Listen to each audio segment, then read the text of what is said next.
fights. That's why you are the greatest combat sports commentator of all time. Talk to us. Who do you got this weekend, Adesanya or Whitaker, and why? I never give predictions. I don't know what's going to happen because we don't really know until they fight. But what I do know is that I believe that Adesanya Stylebender is the most technical striker in the division, and I think he's the most technical striker that Whitaker's ever fought. He's very dangerous. That said, Whitaker is incredibly diverse. He can do so many different things, and he finds ways to win. And since moving up to 185 pounds, he's been fantastic. I mean, he's absolutely one of the best middleweights of all time. This is a chance for Stylebender to really cement his legacy. He really, right now, has the opportunity to face in Whitaker one of the greatest middleweight champions ever, and he has a chance to catch him in his prime. And if Stylebender can beat Whitaker, he lives up to the hype, because right now his hype is substantial. The way he put away Derek Brunson, the way he fought, particularly in the last round against Kelvin Gastelum, showed that he could overcome adversity, showed heart. I mean, he got rocked in that first round against Kelvin. And Kelvin is no joke. He's a dangerous guy, and Stylebender showed the full array of his skills in that fight. I'm so pumped for this fight. I cannot wait. I think it's one of the greatest middleweight fights of all time, the most hyped up middleweight fights of all time, and two of the most skillful guys of all time in their prime. I mean, both guys are essentially right now at the peak of their greatness, and we just have to find out who's greater. I don't know. I really don't know. For me, this is a anything can happen fight. This is a who the fuck knows fight. I mean, it's just an amazing contest. I'm so excited about it, though. I really can't wait, and I really don't know how it's going to play out. I mean, is Whitaker going to be able to get a hold of Stylebender, or is Stylebender going to expose some holes in Whitaker's stand-up game? I mean, Whitaker's been able to survive some attacks the way Brunson went after him. But, like, if you look at common opponents, that's a common opponent, right? I mean, Stylebender walked right through Derek Brunson. And Whitaker, you know, Brunson came after him in that first round. But Whitaker wound up putting him away as well. But Brunson really did have some success in that first round against Whitaker that he did not have against Stylebender. And, you know, Brunson's a dangerous guy as well. And that just shows you how damn good Stylebender is, because he just picked Brunson apart. But the way that Whitaker was able to survive against Yoel Romero, who is still to this day one of the most dangerous guys ever in the middleweight division, and especially with his wrestling.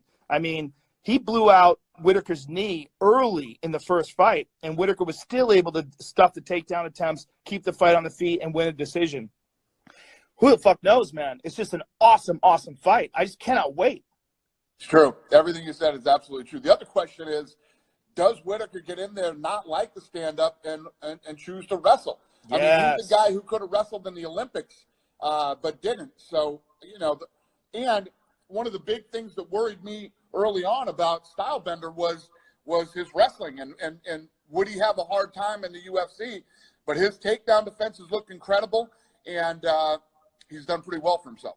Well, he's very smart, and he waited till he got to the UFC. I mean, Stylebender could have fought in the UFC several years ago and thought about doing it, but really wanted to make sure that he shored up all the holes in his game, particularly his takedown defense, really wanted to get that on point. And, I mean, he's had no problems with it at all in the UFC. Brunson tried to test it. He tried to take him down with no success at all. Kelvin did the same thing, but he's able to survive that.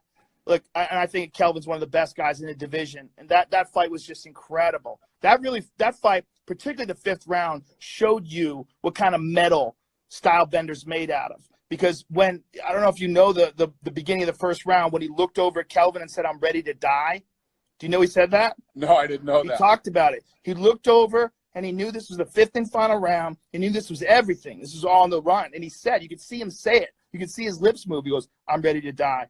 And he just went out there and put it all on the fucking line and pulled it off. I mean, just dominated in that fifth and final round. He's a special guy, but so is Whitaker. That's why this is so good. It's such a good fight for this division and for both of them and their careers and their legacies. It's a big fight. It's a huge fight. It really is. You know, I mean, the division's on fire right now. It really is. Fire. It's like the greatest talent that we've ever had at 185 pounds is right now, I believe. So true. I agree. Ladies and gentlemen, the best to ever do it, Mr. Joe Rogan. And remember, the prelims are at 8 o'clock Eastern on ESPN2, and the main card starts at 10 Eastern, 7 on the West Coast, ESPN, pay-per-view. Joe Rogan, I love you. Thank you for your time. I love you too, brother. Take care, man. I'll see you soon. All right.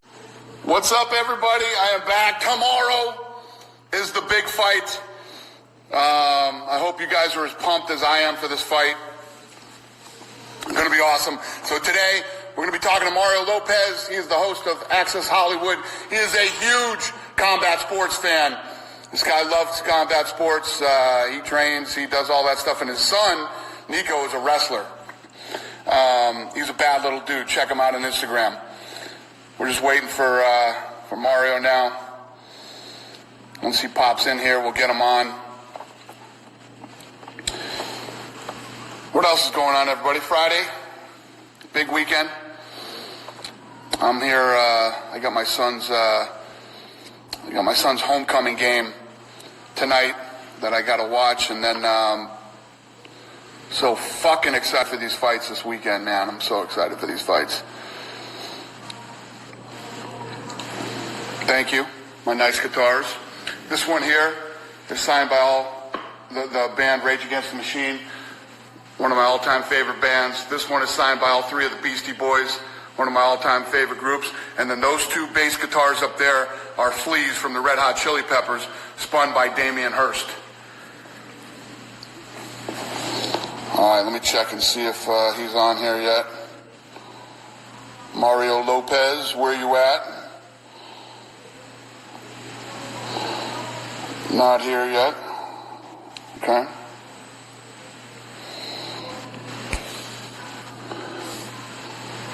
Guitar, what's up, my brother? I see you. Nate Diaz, what's up? We got Nate Diaz in the house, too.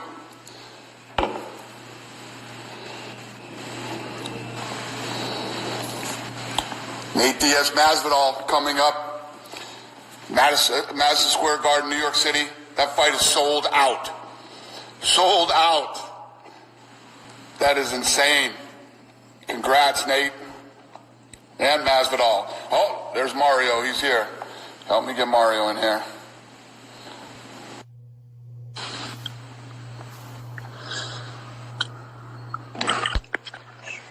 There he is. What's up, brother? What's going on, man?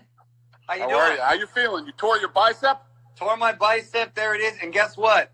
Like an idiot, I was supposed to be chilling out, but I was feeling a little better. I tried to do the elliptical. Busted the damn stitches open, my incisions open. Doctor said I put myself back like a week. I'm a hot mess. What are you doing? Stop. I know. Stop. I'm going to chill. Listen, you've never been fat in your life, okay? Let a guy who's been fat plenty give you some advice, okay? Take this time off, enjoy yourself, eat whatever the fuck you want, okay? And then you'll make a comeback. I literally just came back from shoulder surgery. I just started working out again. I know. How you feeling? Like $1 million, man. I'm 100%. I'm back. I feel great. Good. Stop. Let your body recover. I got to do it. All right. I got to do it. You got to do it. I'm going to do it. All right. I'm going to do it. I am. Thank you. Let's get down to business. Let's Tomorrow do it. night, Israel Adesanya versus Robert Whittaker for the middleweight championship. Who do you have winning this fight and why? First of all, let me give you props for the matchmaking, because what I love about the UFC specifically, as opposed to boxing, they don't over-marinate fights, and they're not fighting like 5 years too late. This is perfect timing. You got two guys in their prime. I'm a little conflicted. What I love about it, Dan, it's a real 50-50 fight. Had Whittaker not got hurt prior, the momentum he was on, and with the back-to-back fights coming off of Romero, I really like Bobby Knuckles in it. But Adesanya, in that time, has had 6 fights.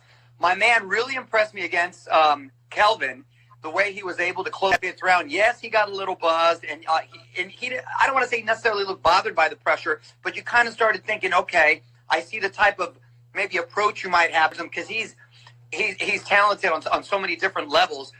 So I'm concerned with the layoff with Whittaker and coming off of surgery, but then seeing him, he looks incredibly confident, and he says he's healthy, in the best shape of his life.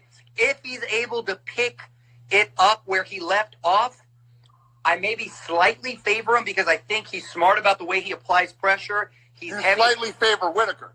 If it's the same Whitaker, assuming he's able to, and this is a big if because there's been so much time off.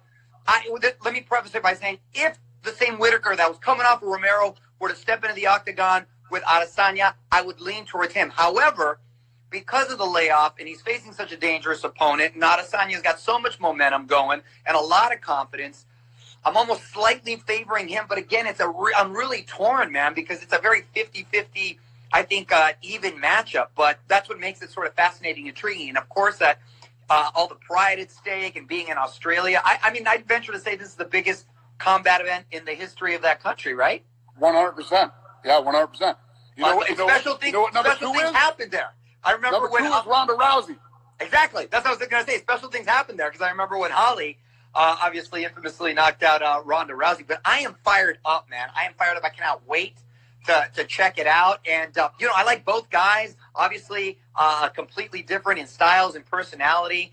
I've grown to like Adesanya more. I've gotten to know him and been a fan of Whitaker's for a while now. So I'm really interested to see how, how it shapes out. Whoever I think is maybe less hesitant and reluctant to engage might have a little bit of a disadvantage because I think in these close rounds, whoever is going to be the aggressor, they might lean towards them. But, God, it's a real pick-em fight. What's the best kind of fight? Who you like? I think that this, if everybody, for some reason, everybody keeps saying that this is going to be a stand-up fight. This is going to stand up. Whitaker could have gone to the Olympics. He asked me if he could go to the Olympics. He kept getting hurt. And I said, I don't want you to go to the Olympics and get hurt and not be able to fight while you're holding the title. This guy could have wrestled in the Olympics for wrestling. Yeah. So if the stand-up doesn't go well and Israel is beating him in the stand-up, he can take this thing to the ground whenever he wants to. Now, Adesanya's wrestling takedown defenses look decent in his last several fights, but I think it's going to be a factor in the fight, and I think it's a thing that people aren't talking about enough. No, that's a good point because I thought Kelvin did a good job, who's a good wrestler himself, in closing that distance, and he's a much smaller guy, and he was able to tag him. So if Kelvin wanted to stand with him for some reason and never tried to take that thing to the ground. I know, which was surprising, and he had some success for a while up until the fifth round. Whitaker, who is an excellent wrestler, and I think a naturally bigger guy, obviously, than Gastelum, and maybe even a little heavier-handed. Yeah, like I said, I'm just concerned with the time off and coming off of the injury. But other than that, I like everything that Whitaker's about right there. And the guy went through a who's who before getting hurt. Obviously not his fault, but I just keep going back and forth, which makes it exciting. Going back and forth. The answer to this question is this fight is fucking awesome. That's the answer to this question. 100%. I can't wait. All 100%. The bullshit is done. The talk, the fucking promotion, all that shit's done. Tomorrow night, we get to find out who wins this fight, and I can't fucking wait. Prelims are at 8 o'clock on the East Coast on ESPN2. The main card starts at 10 Eastern, 7 on the West Coast. ESPN Plus, pay-per-view. Mario Lopez, you're the fucking man. Thanks for tuning in. You're the man. There's a party at Casa Lopez checking out the fight tomorrow. Congrats on an awesome event. I can't wait to watch the fight, man. Thank you for having me on your IG Live. I always love talking fights with you. Appreciate you, brother. Have a great weekend. Okay, you too. Take care. God bless. Bye. Stop working out. I will. Later.